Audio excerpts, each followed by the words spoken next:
Hi guys, I'm back and I've just done this video, in fact on my other computer, but it had no sound. I can't tell you how irritating it is to do a reading that doesn't work out, but here I am again doing this. I wanted to pay a tribute to John McCain once again. Magnificent. Not a perfect man. He did inflict Sarah Palin upon the American people.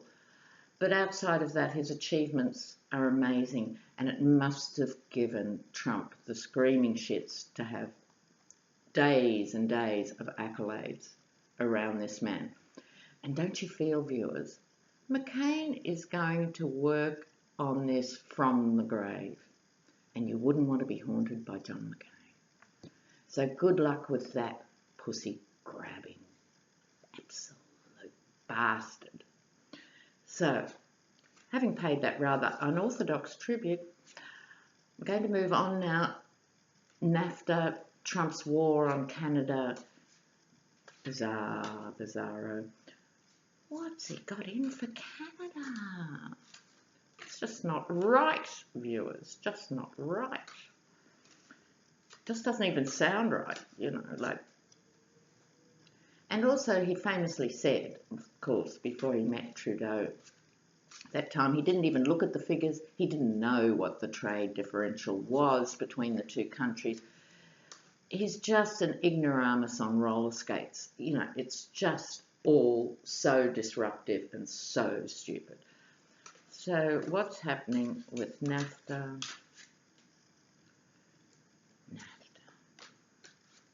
Trump and NAFTA. Canada. Let's have a look. Yes, well, that'd be him, wouldn't it? Okay.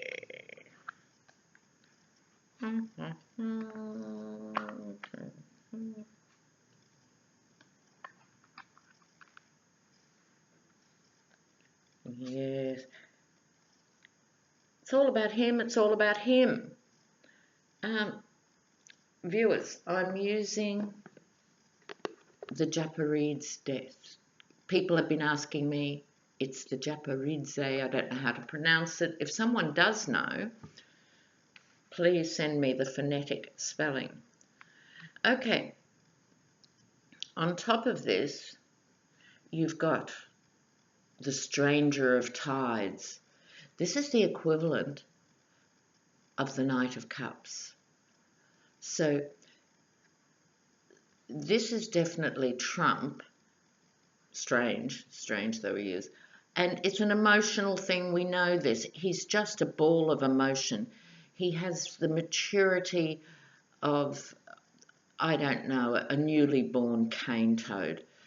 He is such an emotional child, and not a particularly nice child. So, deception. You have here the Two of Tides, or the Two of Cups.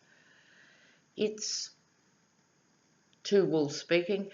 In relation to Canada, this should be a relationship of respect and loyalty. There's a loyalty to the wolves.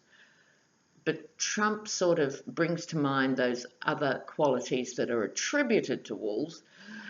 And this is him bullying the younger one in the case of this particular relationship. The Three of Pentacles, group work, black money in the Rider-Waite deck, but I love this card. It's unfinished work. The artist is trying to reproduce an image but hasn't finished yet. So this is Trump, I think, toughing it out and trying to present to the world and trying to confuse and dazzle American workers. I'll just say here, viewers, I understand there are also American workers who are not fond of NAFTA. Inevitably with these big trade deals, there's those who benefit and those who don't. So I'm not saying NAFTA's perfect and it's the end of the world if it collapses. But in terms of the overall arrangement between two neighbouring countries, it needs support. Okay. So, back to the cards. Next, we have the King of Winds, or the King of Swords. This is Trump, which is all, look at me, look at me. You can see by this figure, this is not someone who has tremendous depth. This is someone who is in fact a narcissist, so it couldn't be more perfect. The Jester of Fire, like all the cards, it has positive meanings and negative meanings. If it turns up in a positive context, it's youthful energy and fire energy. When it comes up with a 71-year-old pathological ratbag, it has the other end of those meanings. So that is just a fool playing with fire. Okay? So in terms of where Trump's going with this, it's all about him. It's not about the two countries, and it's certainly not about America. It's just all about him. Well, no mysteries, deep mysteries revealed there, viewers, at all. Okay, so I'm catching up on a few requests. I want to see how Beto O'Rourke's doing, and also Gillum in Florida. I want to take this chance to briefly say thank you so much for your donations, and I've really still been doing more readings, loving that. So if you want a personal reading or a personal general reading and a past life reading, you can email me. I'm totally into the past life readings now. So that's a general reading plus a past life reading. But don't feel obliged. General readings are fine too. Okay, I'm going to have a quick look now at Beto. When I read on him recently, my feel was he'd come really close. He'd give Cruz a run for his money, but maybe not get over the line. So let's hope he's gaining momentum. Cruz, of course, is handicapped not only by being an asshole, but he has to defend Trump, who called his wife ugly. I mean, the juvenile nature of this president is unspeakable. And gave him the moniker that he's got for life, Lion Ted. So he's got to go out and go, this is the man I want as my boss. So good luck with that, Ted. So as Cruz crumbles, let's see how Beto's going. Please, we love Beto. And Cruz also. You've got to love this. I'm sure you've all been following it, viewers. That Cruz is trying to criticise Beto O'Rourke for having been in a band. Like live music is the devil's work, you know. He's tried to criticise him for eating hamburgers, like Americans and particularly Texans don't eat hamburgers. He's tried to pull him down because he swears, you know, like Texans don't cuss. It's really strange, and let's hope a really ineffective strategy. So what's happening for young Beto? Beto. Oh, wouldn't it be good? Wouldn't it be good? Is Beto O'Rourke going to win? Is Beto O'Rourke going to win? Tell me about Beto O'Rourke. He's in a war. He has the Five of Winds, which is the Five of Swords in his past, which is that battle. God, the battle. Eight of Winds. They're pulling out all the stops. Oh, Lord. Look. This is really, really, really interesting. He knows he's in a war and he's up for it. For Mr. Nice Guy, Mr. Laid Back, he knows He so knows. And the Five of Wands is, which is in his past, which is a very difficult card of being marginalised, of being pushed out. The next two cards speak to the filthy tactics that he's up against, and then his outcome cards are really interesting. So what is he up against? Well, he's up against hidden agendas in the form of the High Priestess. The GOP is worried about Texas for obvious reasons. It's assumed always to be a shoo-in. Cruz has been there forever, and they're taking big breaths because it is not looking like that. There's the Eight of Wands, and I take this to be, oddly enough, not Beto, I take this to be the GOP itself, right? So the GOP is imprisoned in a way by backing this candidate one too many times, right? The key is in the door. Should this be Beto, the key is in the door, and he can still escape because he's got good outcome cards. But I don't think it's Beto. I'm thinking it's the GOP. And there's a ray of light for them, but by and large, they're stuck with Ted Cruz. Now, for young Beto, all those quite heavy, dark cards, temperance and light, you know, he brings balance. He brings absolute balance to the new Texas.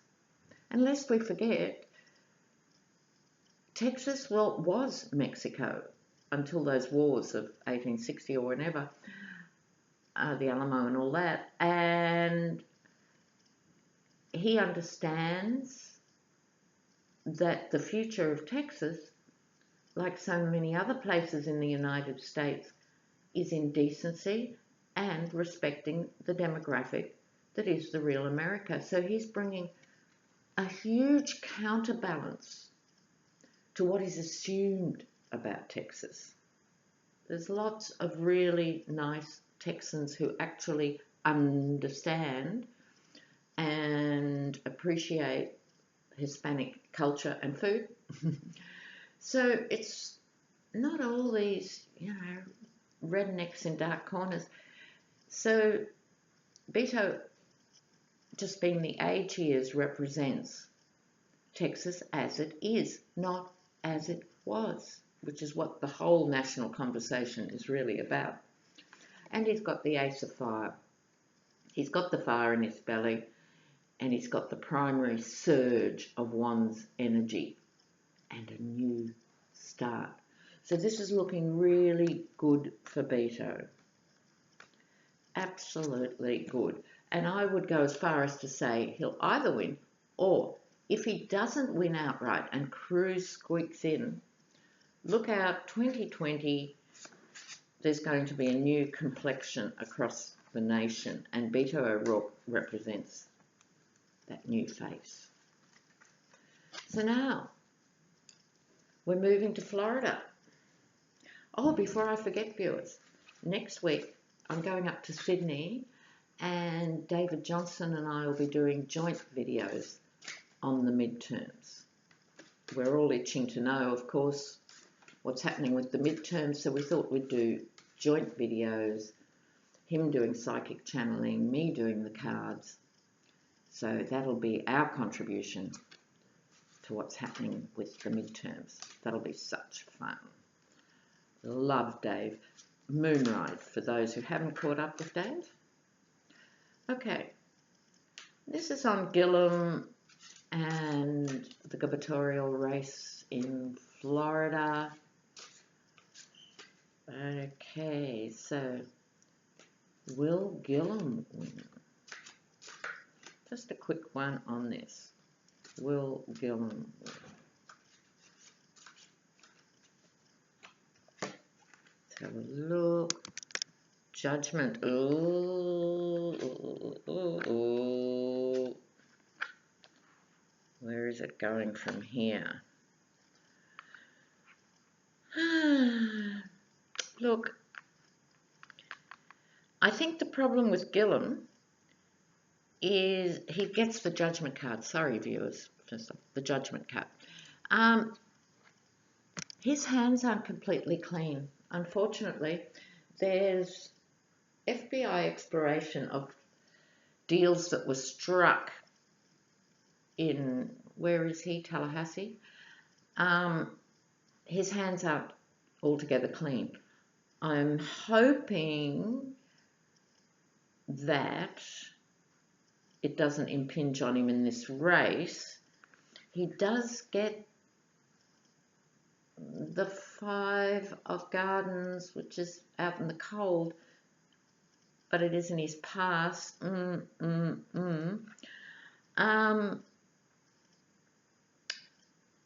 Look, neither of these candidates would be clean. It's hard to find one who is, except perhaps Diabito. DeSantis, so the judgment card could impact that it just stops enough voters from getting him over the line.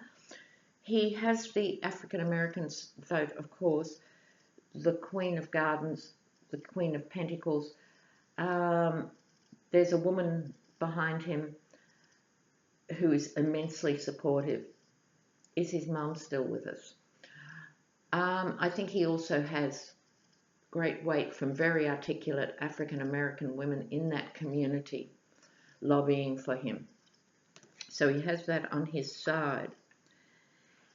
He then gets the Stranger of Gardens, which is not a bad card. And this is the Knight of Pentacles. It can, in the Rider-Waite, be the Mercenary. But as I said, all the candidates in Florida are highly suspect for a whole range of obvious historical reasons. I'm going to have to draw more. King of Wands. It's a bit like Trump got early on. King of Wands, King of Swords. He presents well. That could be in his favour. I'm not entirely convinced he is just there for altruistic reasons and the good of the people. He has an immense ego, is what I would say about that card. 5 of Wands, 5 of Swords. So, I'm sorry, viewers.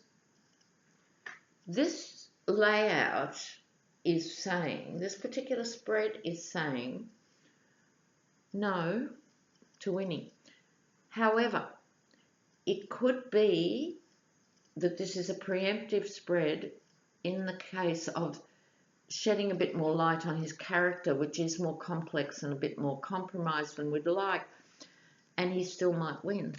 I might have to read on him again very shortly. So, Andrew Jantz didn't get a particularly good reading either, but sometimes it can be the cards picking up on what they've done behind the scenes, which is not necessarily an outcome of an actual race. So, sorry, that's how I see it for Gillam. Having said that, personally, I'd love to see him get up. I'm still hoping. So, all the best, and I'll see you real soon. Bye, guys.